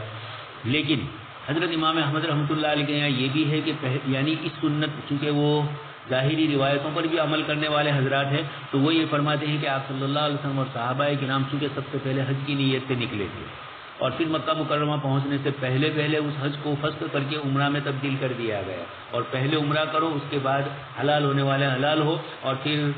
جو حلال ہونے والے نہیں ہیں وہ یہ مجموعی طور پر پھر یہ دونوں حج ختم ہونے کے اوپر احرام کھولیں گے. جو حدی لے کر نہیں گئے ہیں وہ تو حج کے دنوں میں ہی احرام باندھیں گے، بیچ کے دنوں کے اندر ان کے لیے علت ہو جائے گی. تو کچھ حضرات نے یہ کہا، تو حضرت امام احمد رحمۃ اللہ علیہ اسی مسلک کو اپنا رہے ہیں. اس لیے یہاں جو آپ صلی اللہ علیہ وسلم نے صحابہ کرام کو حکم دیا حج کا، تو حجۃ الوداع میں آپ نے صحابہ کو فرمایا حج کا ان یحلوا فی حجۃ الوداع، وہاں یہی مراد ہے کہ حج کو فسخ کر کے عمرہ والی نیت کر لے اس سال. لہذا یہ بھی کوئی دلیل نہیں ہے. ابن عباس رضی اللہ تعالیٰ عنہما کے سلسلے میں ابن جبیر کے استاد محترم نے جو روایت ذکر فرمائی، یہ بھی استدلال ان کے لیے نہیں ہے. اس لیے حضرت عطا رحمۃ اللہ علیہ نے، حضرت عبداللہ ابن عباس رضی اللہ تعالیٰ عنہما کے شاگرد ہے، تو اپنے استاد کے متعلق انہوں نے ذکر کیا کہ ان کا یہ مسلک تھا اور اس لیے انہوں نے اس کو نقل کیا. اور کان ابن عباس یراہ صاحب عبارت ذکر کی، لیکن عام محدثین اور صحابہ کرام کی یہ رائے نہیں ہے. اور حج کے اعمال میں سے وہاں احتیاط ہی زیادہ مناسب ہوتا ہے. اس لیے آپ دیکھتے ہیں حج کے اندر جنایت بھول سے ہوئی ہو یا قصدن جنایت کی ہو، دونوں شکل میں مسئلہ ایک ہی ہے. دوسری ساری عبادتوں کے اندر بھول کو معاف کیا گیا یا بھول کی بنیاد کے اوپر شریعت کے مسائل میں آسانی آئی. لیکن یہاں پر بھول سے اگر کسی نے کیا ہے تب بھی اس طرح کرنا پڑے گا. کئی چیزیں ایسی آج کل کثرت سے ہو رہی ہے حاجیوں کے ساتھ، اور اس لیے کہہ ہی دیتے ہیں کہ دم ادا کر دو تاکہ کسی طرح کی تلافی ہو جائے. آپ کو پتہ نہ ہو، واجب یاد نہیں رہتے ہیں، یا جس وقت واجب چھوٹا اس وقت پتہ نہیں چلتا ہے کہ یہ واجب چھوٹ گیا ہے. تو اس بنیاد کے اوپر حج کے اعمال کے اندر احتیاط زیادہ مناسب ہے، اس لیے کہ یہ خالص عقل کے ہاتھ سے لگام لے کر دل کے حوالے کرنے والی عبادت ہے. اور وہاں پر عشق الہی اور تعلق مع اللہ، اس لیے اس محبت کے اندر ذرا بھی ادھر ادھر ہوا، نقل ابراہیمی میں نقل محمدی صلی اللہ علیہ وسلم میں ذرا کچھ بھی گڑبڑ ہوئی تو حج اس طریقے سے ادا نہیں ہوگا. اس لیے احتیاط کا تقاضا بھی یہی ہے. خیر، قدیم تو علی النبی صلی اللہ علیہ وسلم بالبطحہ، حضرت ابو موسیٰ اشعری رضی اللہ تعالیٰ عنہ فرماتے کہ میں حضور کے پاس آیا اور آپ صلی اللہ علیہ وسلم وادی مکہ کے اندر مقام بطحہ میں تھے. یعنی آپ صلی اللہ علیہ وسلم مدینہ منورہ سے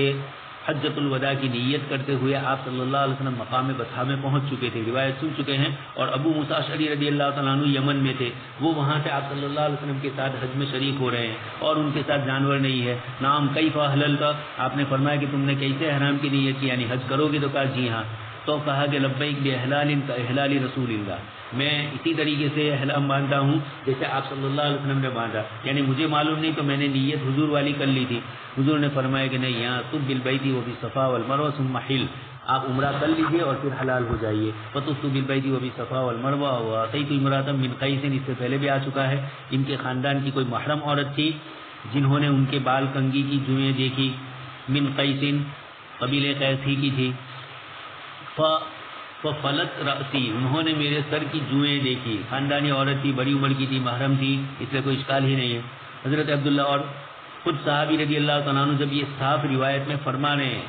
کہ میرے خاندان کی عورت نے میری جو دیکھی، تو یقینی بات ہے کہ وہ کوئی محرم عورت ہوگی، تبھی تو اس کا ہاتھ ان کے سر پہ آ سکتا ہے. آگے والی روایت نافع عبداللہ ابن عمر رضی اللہ تعالیٰ عنہ سے نقل کرتے ہیں رضی اللہ تعالیٰ عنہما سے کہ حضرت حفصہ رضی اللہ تعالیٰ عنہ نے ان کو بتلایا کہ آپ صلی اللہ علیہ وسلم نے اپنے ازواج مطہرات کو حکم دیا کہ حجۃ الوداع کے سال وہ حلال ہو جائے، یعنی جو جن کی ہدی نہیں تھی. قال فما یمنعک، حضرت حفصہ فرماتی ہے کہ میں نے آپ صلی اللہ علیہ وسلم سے عرض کیا کہ آپ کو کون سی چیز مانے ہے، یعنی آپ کیوں اپنا احرام نہیں کھولتے ہیں؟ تو آپ نے فرمایا لبت تراسی وقلت ہدی، میں نے اپنے سر کے اوپر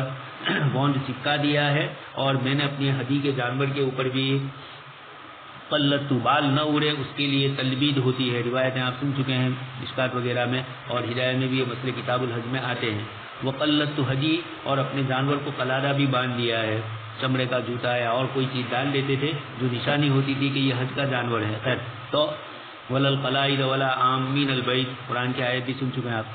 تو وقلت حجی، آپ صلی اللہ علیہ وسلم نے فرمایا فلست احل حتی انحر حجی، میں حلال فلست احل، میں حلال نہیں ہو سکتا یہاں تک کہ میں اپنے حجی کے جانور کو نحر کروں، اس لیے میرے لیے ہے. چنانچہ روایت میں آگے آتا بھی ہے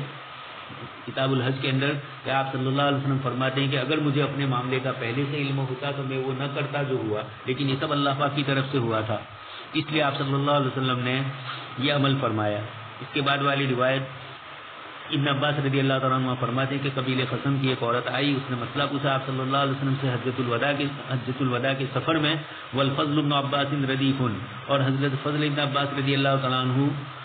ابھی جوانی کی قریب پہنچ رہے تھے، بلوغیت کے، اور وہ آپ صلی اللہ علیہ وسلم کے پیچھے سوار تھے. فقالت یا رسول اللہ، اس عورت نے آپ صلی اللہ علیہ وسلم سے مسئلہ پوچھا کہ اللہ کا فریضہ اپنے بندوں کے اوپر ادرکت ابی شیخن کبیرن، حج اللہ کا فریضہ ہے اور میرے والد اس حج کو ادا نہیں کر سکے ہیں اور وہ بڑی عمر کے ہیں، اب حج کر بھی نہیں سکتے ہیں. لا یستطیع ان یستوی علی الراحلۃ، سواری کے اوپر وہ ٹھیک بیٹھ بھی نہیں سکتے ہیں اور اتنے لمبے سفر میں آنا ہے. فہل یقضی ان احج عنہ، کیا میں ان کی طرف سے حج ادا کروں تو وہ ان کی طرف سے ادا ہو جائے گا؟ قال نعم، آپ صلی اللہ علیہ وسلم نے فرمایا کہ جی ہاں. اس روایت میں اتنا ہی ہے. آگے دوسری روایت میں ہے کہ اتفاق سے حضرت فضل ابن عباس بھی جوان اور خوبصورت تھے، ان کی نظر اس عورت پر پڑ گئی. آپ صلی اللہ علیہ وسلم نے محسوس کر لیا تو آپ نے کچھ کہا نہیں زبان سے، لیکن فضل ابن عباس کے چہرے کو موڑ دیا.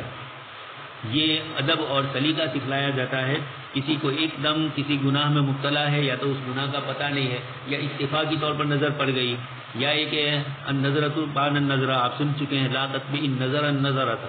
حضرت علی رضی اللہ تعالیٰ عنہ سے آپ صلی اللہ علیہ وسلم نے فرمایا کہ علی، ایک مرتبہ پہلی نظر معاف ہے اور دوسری پاپ ہے.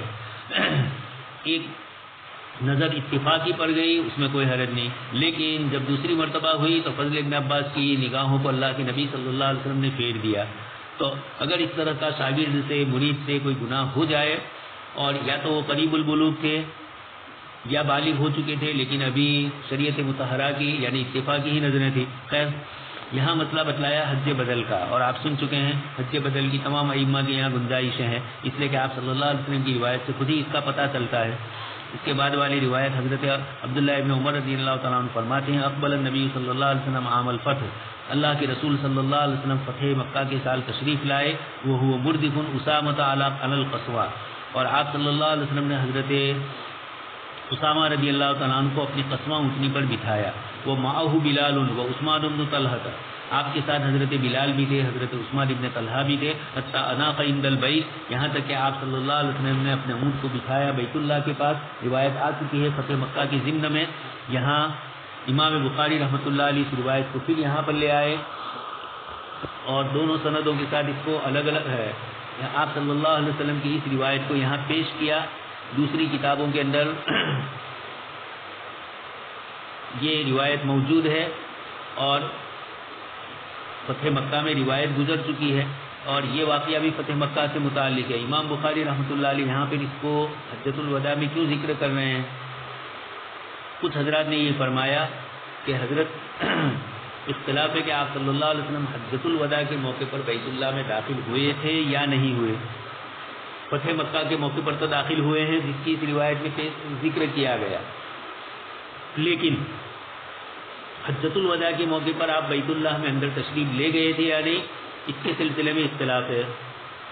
کچھ علماء فرماتے ہیں کہ داخل ہوئے تھے اور کچھ عدم دخول کے قائل ہیں. امام بخاری رحمۃ اللہ علیہ فتح مکہ کی روایت ذکر کر کے اس بات کی طرف اشارہ کرنا چاہتے ہیں کہ فتح مکہ کا سفر تو حقیقت میں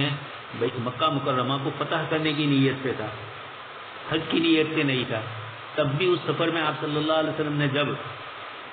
بیت اللہ میں تشریف لے گئے آپ، تو یقینی بات ہے کہ حجۃ الوداع کا سفر تو ایک تو فتوحات کا سفر ہے اور اب کوئی خطرہ کسی سے نہیں ہے. سارا جزیرۃ العرب اسلام میں داخل ہو چکا ہے اور اطمینان سے اللہ پاک کی عبادت کرنا ہے. تو حجۃ الوداع کا سفر تو خالص بیت اللہ کی نسبت سے ہوا ہے، تو یقیناً اس موقع پر تو آپ ضرور تشریف لے گئے ہوں گے، یہ کہنا ہے. یہ امام بخاری کی شرط کے مطابق روایت نہیں تھی، اس لیے امام بخاری نے فتح مکہ کی روایت کو ذکر کر کے اس طرح استدلال کر کے حجۃ الوداع میں بھی بیت اللہ میں شامل ہونے کو ذکر کرنا تھا، اس لیے فتح والی روایت کو لائے۔ لیکن حدیث شریف کی دوسری کتابوں کے اندر روایت موجود ہے کہ آپ صلی اللہ علیہ وسلم، حضرت عائشہ فرماتی ہے کہ میرے پاس سے آپ صلی اللہ علیہ وسلم نکلے خوشی کے ساتھ، اور جب واپس آئے تو آپ غمگین تھے،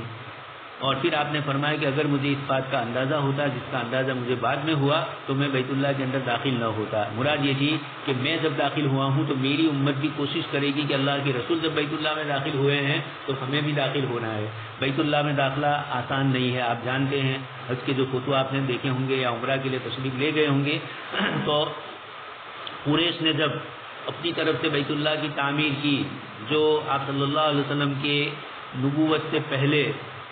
سن 35 میں، یعنی 35 سالہ عمر تھی آپ صلی اللہ علیہ وسلم کی، ابھی آپ صلی اللہ علیہ وسلم ظاہری طور پر نبوت سے سرفراز نہیں ہوئے تھے، اور اس موقع پر حجر اسود کا جو جھگڑا ہوا اور پھر اس کو رکھنے کے لیے آپ صلی اللہ علیہ وسلم سب سے پہلے آئے اور یہ کہہ دیا انہوں نے کہ ہم سب آپ کے اوپر راضی ہیں آپ کے فیصلے پر۔ تو اس موقع پر قریش نے جو 3 تبدیلیاں کی تھی، ایک تو ان کے پاس حلال کمائی زیادہ نہیں تھی، اس لیے بیت اللہ کا کچھ حصہ انہوں نے رہنے دیا، اور اس کی نشانی کے طور پر پیچھے حتیم کی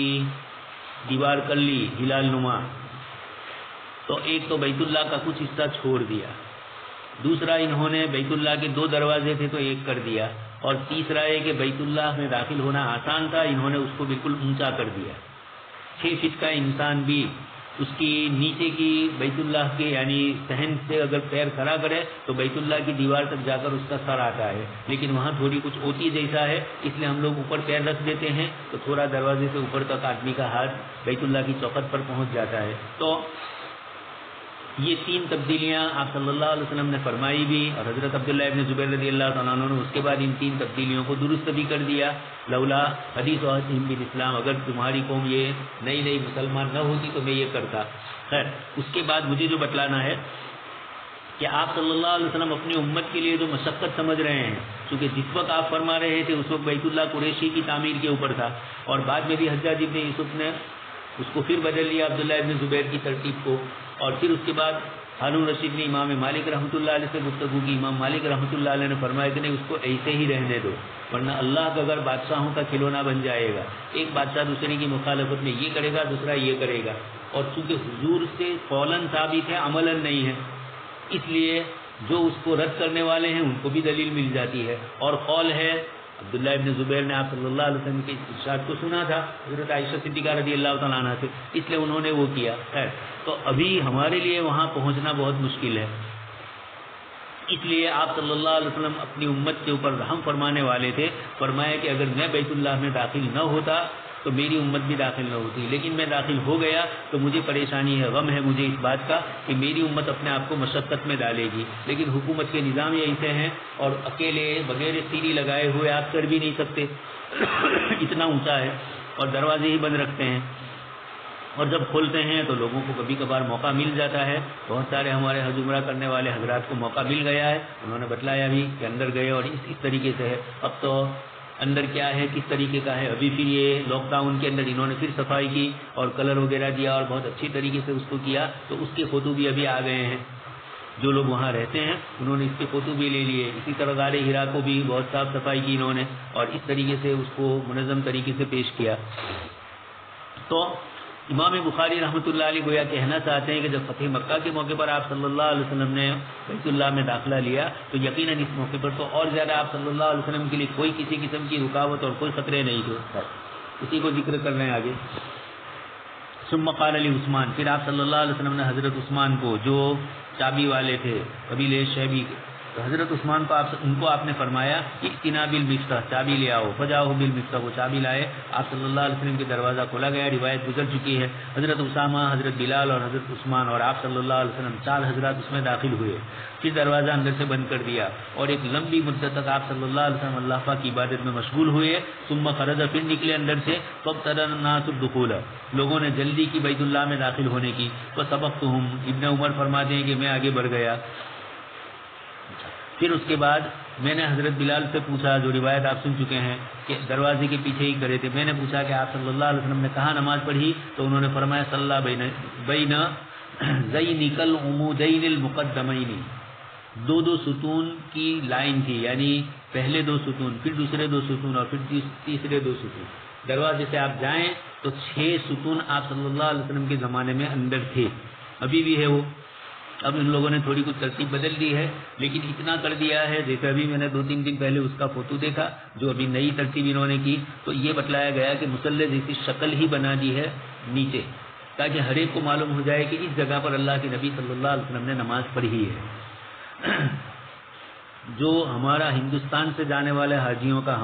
ہماری جو سمت ہے، اسی سمت پر بیت اللہ کا دروازہ آتا ہے. تو آدمی دروازے میں اندر داخل ہوگا، اس کے بعد سامنے کی جو دیوار ہے اس دیوار سے 3 گز ادھر کھڑے ہونا ہے، اور وہیں آپ صلی اللہ علیہ وسلم نے نماز پڑھی تھی. تو یہ 6 ستون تھے، لیکن 3 لائن تھی، یعنی 2 کی لائن 3 میں تھی. تو 3 ستون، لیکن اکیلے 3 نہیں، ادھر بھی 3 ادھر بھی 3، اس طریقے سے 6 ستون. تو آگے کے جو 2 ستون ہے وہیں پر آپ صلی اللہ علیہ وسلم نے نماز پڑھی تھی. یہ حضرت عبداللہ ابن عمر رضی اللہ تعالیٰ عنہ کو حضرت بلال رضی اللہ تعالیٰ عنہ نے بتلایا. ان 2 ستونوں، پہلے آگے والے جو ستون یعنی دیوار سے جو ملے ہوئے ستون، وکان البیت علی 6 عامرۃ، اور بیت اللہ کے 6 ستون تھے، 17 نہیں، لیکن 6 ستون ایک ساتھ نہیں تھے، 2 کی لائن تھی. صلی بین العمودین من السطر المقدم، پہلے جو 2 ستون ہے وہی آپ صلی اللہ علیہ وسلم نے نماز پڑھی تھی، اور بیت اللہ آپ صلی اللہ علیہ وسلم کے پیچھے تھا. وجعل باب البیت خلف ظہری، بیت اللہ کا دروازہ آپ کے پیچھے، اس لیے کہ دروازے سے داخل ہو کر آپ صلی اللہ علیہ وسلم نے دیوار کی طرف چہرہ کیا، تو یقینی بات ہے دروازہ آپ کے پیچھے رہا. واستقبل بوجهه الذي يستقبلك حين تلج البيت بينه وبين الجدار، آپ صلی اللہ علیہ وسلم نے چہرہ کیا، آپ صلی اللہ علیہ وسلم نے توجہ فرمائی اپنی اس طرف، اور پھر صاف فرما بھی دیا حتی تلیج البیت بینہ و بین الجدار. آپ صلی اللہ علیہ وسلم جہاں اندر تشریف لے گئے اسی کے اندر یہ بھی ذکر فرما دیا. حضرت عمر نے دروازے کے پیچھے کھڑے ہیں تو انہوں نے کہاں نماز پڑھی یہ پوچھا، تو اس کے جواب کے اندر حضرت بلال رضی اللہ تعالیٰ نے بتلایا کہ کعبہ کا دروازہ پیر کی طرف کیا، دیوار کی طرف منہ کیا، اندر داخل ہوتے ہی سامنے الذی یستقبلک، سامنے اور حین تلیجو بینہ و بین الجدار، جب بیت اللہ میں داخل ہوتے ہیں تو اس کے اور دیوار کے درمیان. حضرت عبداللہ ابن عمر رضی اللہ تعالیٰ عنہ کو حضرت بلال رضی اللہ تعالیٰ عنہ نے اس طریقے سے پورا ذکر فرما دیا. بینہ آپ الذی یستقبلک او بین رسول اللہ، آپ صلی اللہ علیہ وسلم کے درمیان اور دیوار کے درمیان 3 گز کا فاصلہ تھا، اس کو ذکر کرنا چاہتے ہیں. قال ونسیت ان اسألہ، اور میں یہ پوچھنا بھول گیا کہ کتنی رکعت پڑھی. وعند المکان الذی صلی فیہ مرمرۃ حمراء، آپ صلی اللہ علیہ وسلم نے جہاں نماز پڑھی وہاں سرخ سنگ مرمر بچھا ہوا تھا. آج بھی وہاں گرین کلر کا بھی ہے، سفید بھی ہے، الگ الگ طریقے سے ابھی اور انہوں نے کچھ تبدیلی کی ہے. تو یہ نشانی بتلائی اس زمانے کے اعتبار سے. اب یہاں ہمارے اعتبار سے، ہمارے زمانے کے اعتبار سے مشکل ہے. بس اصل چیز تو یہ ہے کہ آپ صلی اللہ علیہ وسلم نے اگر کسی کو بیت اللہ میں داخل ہونے کا موقع مل جائے تو بیت اللہ میں کہاں نماز پڑھنی ہے اصل اس کو تلاش کرنا ہے. اس کو ذکر کر دیا کہ آگے کے جو 2 ستون تھے یعنی دیوار سے 3 گز پیچھے کھڑا ہونا ہے. دیوار کون سی؟ چہرے کے سامنے، بیت اللہ کے دروازے کے، دروازہ پشت کی طرف ہمارا ہوگا. دروازے میں داخل ہونے کے بعد دروازے سے ہی سیدھی سمت میں آگے بڑھنا ہے، اور آگے بڑھ کر اس دیوار سے 3 گز پہلے کھڑا ہونا ہے. مولانا الیاس عبد الغنی صاحب نے مکہ مکرمہ اور مدینہ منورہ کی تاریخ لکھی ہے، اور اس کے اندر بیت اللہ میں کہاں کھڑا ہونا ہے ساری اس کی نشانیاں، اس کے گز، اس کے سینٹی میٹر، اس کے میٹر وغیرہ ہر چیز کے متعلق آپ نے بہت تحقیق سے لکھا ہے. اسی کو ہم نے گجراتی حج کی کتاب کے اندر بھی نقل کیا ہے، تو اس میں دیکھ لیا جائے اگر اصل کتاب نہ ملے تو کہ بیت اللہ میں کہاں کھڑا ہونا ہے، اگر اللہ پاک توفیق دے دے تو. اور اب تو انہوں نے مصلی جیسا بنا ہی لیا ہے، اس لیے لوگوں کو پوچھنے کی کوئی پریشانی نہیں ہے. حضرت عروہ ابن زبیر، ابو سلمہ ابن عبد الرحمن حضرت عائشہ رضی اللہ تعالیٰ عنہ سے نقل کرتے ہیں کہ حضرت صفیہ بنت حیی رضی اللہ تعالیٰ عنہ کو حیض آیا حجۃ الوداع میں، لیکن کب آیا؟ طواف زیارت کرنے کے بعد، نکلنے سے پہلے مکہ مکرمہ سے مدینہ منورہ روانگی تھی، اس روانگی سے پہلے. جبکہ حضرت عائشہ رضی اللہ تعالیٰ عنہ کو حیض آیا تھا، ابھی مکہ مکرمہ پہنچے نہیں تھے اور راستے میں ہی عمرہ کا احرام باندھا تھا اور اسی وقت آپ کو حیض آیا. اس لیے آپ کا تو احرام، آپ کو تو عمرہ ہی ادا نہیں ہوا، اس لیے آپ کو تو یہ فرمایا کہ آپ کو اب ادا کرنا ہے بیت اللہ کی حج کرنے کے بعد. لیکن حضرت صفیہ رضی اللہ تعالیٰ عنہ کو حیض آیا طواف زیارت فرض طواف ادا ہو چکا تھا، اور اب اس کے بعد اس لیے آپ صلی اللہ علیہ وسلم سے انہوں نے کہا، تو آپ صلی اللہ علیہ وسلم نے پہلے تو یہ سمجھا کہ شاید ان کو پہلے آیا ہوگا، اس لیے آپ صلی اللہ علیہ وسلم نے پوچھا حابستنا، کیا تم ہمیں روکنے والی ہو؟ اور اس کے بعد پھر پتہ چلا کہ نہیں، فقلت انہا قد افاضت یا رسول اللہ، حضرت عائشہ فرماتی کہ میں نے کہہ دیا کہ اللہ کے رسول نے انہوں نے طواف زیارت کر لیا ہے، تو پھر آپ صلی اللہ علیہ وسلم نے فرمایا کہ اب کوئی حرج نہیں ہے، فلتنفر، اب تمہیں طواف وداع کی ضرورت نہیں ہے، یہی طواف کے اندر ادا ہو گیا۔ بہت سارے مسائل ہیں جس میں شریعت مطہرہ نے آسانی کی ہے، ہمارے استاد محترم حضرت مولانا سید ذوالفقار صاحب رحمۃ اللہ علیہ کی کتاب ہے حج کیجیے، حج سیکھیے، آسان حج، اور اس کے اندر آپ نے حج میں جو جو شریعت کی طرف سے آسانیاں ملتی ہے ان تمام آسانیوں کو آپ نے ذکر کیا، اور اسی کو گجراتی میں ہم نے جب حج کا پیغام رحمت نمبر نکالا تو اس کے اندر گجراتی میں بھی اس کو منتقل کر دیا۔ حج کی جتنی آسانیاں ہیں انہی آسانیوں میں سے عورتوں کے لیے، بچوں کے لیے بہت ساری آسانیاں شریعت نے دی ہے، ان تمام آسانیوں کو یکجا کر دیا ہے، اور اس طرح حج کا سفر آسان ہے، اتنا مشکل نہیں ہے جیسے لوگوں نے سمجھ لیا، یا حج کر کے آنے والوں نے اس کو اتنا مشکل لوگوں کے سامنے بنا دیا ہے، اس بنیاد پر یہ کہا جا رہا ہے۔ آگے اس کے بعد آپ صلی اللہ علیہ وسلم نے جو خطبہ دیا اس کو آگے ذکر کیا جا رہا ہے۔ اچھا، یہ تو حضرت عائشہ والی روایت ہے۔ اس کے بعد والی روایت عبداللہ ابن عمر رضی اللہ تعالیٰ عنہ فرماتے ہیں قال كنا نتحدث بحجۃ الوداع، ہم حجۃ الوداع کا تذکرہ کرتے تھے، اور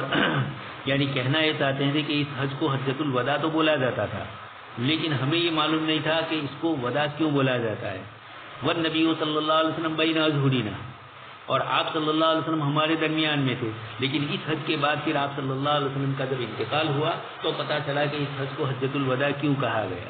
ولا ندری ما حجۃ الوداع، اور ہم یہ نہیں جانتے تھے کہ حجۃ الوداع اس کو کیوں کہا جا رہا ہے، اس لیے کہ حضور ابھی تشریف فرما تھے، جب آپ کی وفات ہوئی تو ہمیں محسوس ہو گیا۔ تو حمید اللہ واثنا علیہ، آپ صلی اللہ علیہ وسلم نے اس حجۃ الوداع میں جو خطبہ دیا اس خطبے کو علماء نے جمع کیا ہے، اور آپ صلی اللہ علیہ وسلم نے حجۃ الوداع کے موقع پر جو الگ الگ ایام میں خطبے دیے اس کو مجموعی طور پر بھی جمع کیا، خطبۃ حجۃ الوداع مستقل اب کتابی شکل میں اردو میں بھی آ چکی ہے، اور سیرت کے مقالے کے اندر جہاں لوگوں نے آپ صلی اللہ علیہ وسلم کے حقوق انسانی کا تذکرہ فرمایا، چونکہ حجۃ الوداع کے اس خطبے میں آپ صلی اللہ علیہ وسلم نے حقوق انسانی کو تفصیل سے ذکر کیا، اور اسی کو گجراتی آپ صلی اللہ علیہ وسلم کی سیرت کے عنوان سے جو کتاب ہم نے لکھی اس کے اندر یہ پورا خطبہ ہم نے نقل کیا، تاکہ یہ معلوم ہو کہ اس وقت جو یونو ہے اور یونو کے چارٹر کے اندر حقوق انسانی کو بہت اہمیت دی جاتی ہے، اور یہ کہا جاتا ہے کہ یونو نے سب سے پہلے انسانی حقوق ذکر کیے، نعوذ باللہ اس سے پہلے تھے ہی نہیں۔ تو ایک صاحب نے اس کا تجزیہ کیا انگریزی مستشرق نے، اور اس نے کہا کہ یونو کے چارٹر میں تو 29 یا 30 دفعات ہے، کلمیں ہیں، لیکن آپ صلی اللہ علیہ وسلم کی سیرت میں جو آپ صلی اللہ علیہ وسلم نے حقوق انسانی ذکر کیے تو انہوں نے 60 سے اوپر حقوق کو الگ الگ ذکر کر کے بتلایا کہ یونو نے اتنی زندگی کے بعد اور اتنی لمبی انسانیت کی اپنے ترقی اور تمدن بتلا رہے ہیں، لیکن پھر بھی 30 ہی کلمیں پیش کر سکے، اور آپ صلی اللہ علیہ وسلم کے خطبہ حجۃ الوداع کو مجموعی طور پر صرف خطبہ حجۃ الوداع کی بات ہو رہی ہے۔ اس کے علاوہ خود آپ صلی اللہ علیہ وسلم نے پوری زندگی حقوق انسانی کو عملی طور پر، پریکٹیکل طور پر، زبانی طور پر عملاً کروا کر صحابہ کے پاس، یا نہیں ہوا تو اس کے اوپر تنبیہ کی گئی، اس طرح مجموعی طور پر آپ صلی اللہ علیہ وسلم کی پوری زندگی حقوق انسانی سے ہی عبارت ہے۔ یہ چیپٹر آج کل کھولا گیا حقوق انسانی کا، اچھا ہوا کہ اس طریقے کا چیپٹر بھی کھولا تاکہ ان کو پتہ چلا۔ اس لیے ایک صاحب نے لکھا کہ حجۃ الوداع میں آپ صلی اللہ علیہ وسلم نے جو خطبہ دیا ہے وہ حقوق انسانی کا سب سے پہلے چارٹر ہے، اور اس سے بڑھ کر اور کوئی پیش نہیں کر سکتا ہے۔ تو یہاں حضرت عبداللہ ابن عمر رضی اللہ تعالیٰ عنہ آگے حضور صلی اللہ علیہ وسلم کے اس خطبے کو ذکر کرتے ہیں، فحمد اللہ واثنا علیہ ثم ذکر المسیح الدجال۔ امام بخاری رحمۃ اللہ علیہ نے تو روایت میں اجمال سے کام لیا ہے، لیکن ابن ہشام، ابن اسحاق وغیرہ حضرات نے، اور اردو کے اندر بھی خطبہ حجۃ الوداع جتنا بھی ہے الگ الگ موقع پر جو آپ نے فرمایا اس کو جمع کر کے بھی کچھ حضرات نے لکھا ہے، اور کچھ حضرات نے الگ الگ خطبوں کو الگ بھی ذکر کیا ہے۔ دونوں جاننا ضروری ہے تاکہ پتہ چلا کہ الگ الگ کون سے ان خطبوں میں کیا فرمایا، اور اجتماعی طور پر یہ پورا خطبہ جو جمع ہو گیا تو مجموعی طور پر کتنی شکیں بنتی ہے، یہ ہمارے علماء کرام کو جاننا ہے، تاکہ آج کی دنیا کے اندر جہاں حقوق انسانی کی حق تلفی ہو رہی ہے اور حقوق انسانی کی علم بردانوں کی طرف سے ہی یہ کچھ ہو رہا ہے اور پھر بھی اسلام کو بدنام کرنے کی کوشش ہے، تو دنیا تک اس کو پہنچانے کی ضرورت ہے. پہلے تو خود مسلمانوں کو پہنچانے کی ضرورت ہے کہ اسلام نے یہ بتلایا، تاکہ ہمارے عمل سے دنیا کو جب معلوم ہوگا تو عمل سے بڑھ کر کوئی نصیحت نہیں ہوتی ہے. خیر ولا ندری ما حجۃ الوداع. آگے اس کے بعد حضور نے مسیح دجال کا بھی ذکر کیا، وَأَطْنَبَ فِي ذِكْرِهِ، اور اس کے ذکر میں آپ صلی اللہ علیہ وسلم نے بہت طوالت سے مبالغے سے کام لیا. یہ بھی بہت ضروری ہے. عصر حاضر میں یہ مسائل بھی آتے ہیں، اس پر بھی گجراتی میں پوری کتاب ہم نے دجال کے سلسلے کی، اس کے فتنے کے اوپر، اور حضرت مولانا علی میاں ندوی اور حضرت مولانا مناظر حسن گیلانی رحمۃ اللہ علیہ، ان دونوں بزرگوں نے سورہ کہف کی روشنی کے اندر جو کچھ ذکر کیا ہے اس کو بھی ہم نے چند صفحات میں اجمالی طور پر ذکر کیا، اور کتاب میں باقی چیزیں تفصیلی طور پر ذکر کی. تو مسیح دجال آپ صلی اللہ علیہ وسلم نے اس سے پہلی روایتیں آپ سن چکے ہیں کہ کسی نبی نے اپنی امت کو چھوڑا نہیں ڈرانے سے، اور میں تم کو اس سے زیادہ ڈرا رہا ہوں، اس لیے کہ اسی امت کے اخیر میں وہ آنے والا ہے. اس لیے مسیح دجال کے سلسلے میں آپ صلی اللہ علیہ وسلم نے جو کچھ ذکر کیا بہت طویل ذکر فرمایا، اور پھر اسی سلسلے میں دوسری باتیں فرمائی. ما بعث اللہ من نبی الا انذر امتہ، کسی نبی کو اللہ نے نہیں بھیجا مگر انہوں نے اپنی امت کو ڈرایا. نوح علیہ السلام نے اور باقی تمام نبیوں نے ڈرایا، اور وہ تم میں نکلے گا، یعنی اسی امت کے بعد اب کوئی نئی امت آنے والی نہیں ہے، کوئی نئے نبی نہیں ہے، اس لیے اس امت کے پچھواڑے میں وہ آنے والا ہے. وما خفی علیکم من شانہ، اور انتظار میں یہودی بیٹھے ہیں کورونا وائرس کا بھی، جو ایک ڈر اور خوف پیدا کر کے لوگوں کو اسی دجالی فتنے کی طرف لے جانے کی کوششیں ہو رہی ہے. فما خفی، لیکن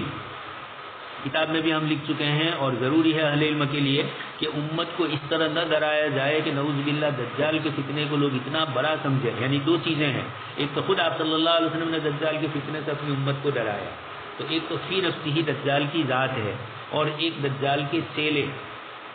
اور اس کے لیے راہ ہموار کرنے کے لیے جو کچھ کوششیں کرنے والے اس وقت، جس میں سے کورونا بھی اس کا ایک جز محسوس ہو رہا ہے. یہ جو اس طرح کی شکلیں ہو رہی ہے یہ خود دجال نہیں ہے، یہ دجاجلہ، یہ دجالی فتنے کی ابتدائیں ہیں. دجالی فتنے کے لیے راہ ہموار کرنے کی کوششیں انسانی ہے. اللہ پاک کا نظام اپنا دوسرا ہے. تو دجال کو تو قوتیں دی گئی ہے، لیکن ان لوگوں کو جو قوتیں دی ان کو یہ بڑھا چڑھا کر پیش کرتے ہیں اور مسلمان اس سے گھبرا جاتے ہیں. تو ہم جس ذات خداوند قدوس نے دجال کو قوتیں دی ہے اس کو ماننے والے ہیں. وہ چاہے گا تبھی ہوگا، اس کے نہ چاہنے سے کچھ نہیں ہوگا. یعنی اس کے نہ چاہنے پر وہ چیز نہیں ہونے والی ہے جو دنیا ہم کو کروانا چاہے. ما یفتح اللہ للناس من رحمت فلا ممسک لها وما یمسک فلا مرسل له، صاف فرما دیا قرآن نے. تو اس جگہ پر بھی حضور صلی اللہ علیہ وسلم نے فرمایا فما خفی علیکم من شانہ فلیس یخفی علیکم، اس کی شان اور اس کی ذات اگر تم پر کچھ مخفی ہے تو یہ اب تم پر مخفی نہیں رہے گی، اس لیے کہ میں نے تمہارے سامنے اس کی علامتیں ذکر کر دی. اور اسی میں سے فلیس یخفی علیکم کی تشریح فرمائی، ان ربکم لیس بأعور، تمہارا پروردگار نعوذ باللہ کسی قسم کے عیب والا نہیں ہے. وانہ اعور عین الیمنی، اور اس کی داہنی آنکھ کے اندر بھیگا پن ہے. کأن عینہ عنبۃ طافیۃ، گویا کہ اس کی آنکھ ابھرا ہوا انگور کا دانہ ہے. اس طریقے سے آپ صلی اللہ علیہ وسلم نے دجال کے سلسلے میں ذکر فرمایا. آگے روایت میں آپ صلی اللہ علیہ وسلم نے فرمایا الا ان اللہ حرم علیکم دماءکم واموالکم. دجال کے سلسلے کی باتیں علماء نے اب کثرت سے لکھنا شروع فرمائی ہے، یہ بہت ضروری بھی ہے. عصر حاضر کا مسلمان بھی جانے، اہل علم بھی اس سلسلے کی روایتوں کو جانے، تاکہ اس کی بنیاد کے اوپر آنے والے فتنے کے سلسلے میں امت کو صحیح سمت بتلائی جا سکے. اس لیے مشکات کی روایتوں میں بھی انابت طافیۃ، اور اس طرح کی دوسری روایتوں میں ایک آنکھ بھی گڑبڑ نے دوسری کے ابھرا ہوا، اس طریقے سے یہ حصہ.